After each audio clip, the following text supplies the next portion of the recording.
Dang it.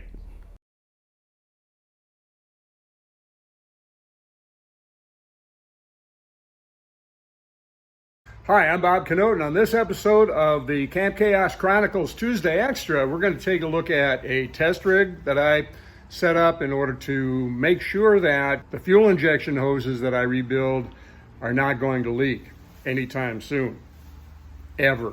So this is the bench that we got the setup on, and you can see that we got parts that are ready to accept new hoses. We have over here some finishers that I've machined on a lathe. I'm going to have somebody actually do these because they do take quite a bit of time for me on my little lathe. And here we got the test rig itself. We got a hose that I have already rebuilt.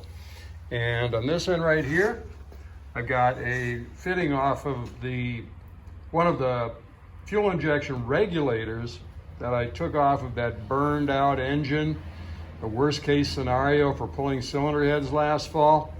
This I cut off of one of the regulators, which clearly weren't good for anything else, and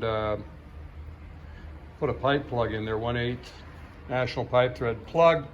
On this end, I took one of these fittings and bolted it on the end there, and then we've got some of the fuel injection hose here, which is the same as this, which according to the specification, if memory serves, is good for over 2,000 PSI burst pressure.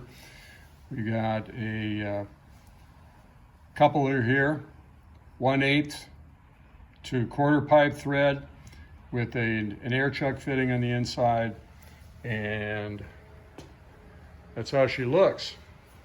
Now, initially I was going to hook this up to my compressor, but being that this test was going to be run over a period of several days, if this thing pops off in the middle of the night, the compressor is going to run continuously and potentially burn my shop down.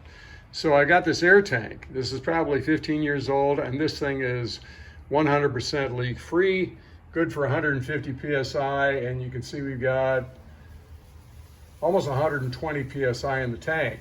So if this thing blows up, it'll empty the tank and that'll be it. So kind of proud of those finishers. They look really good.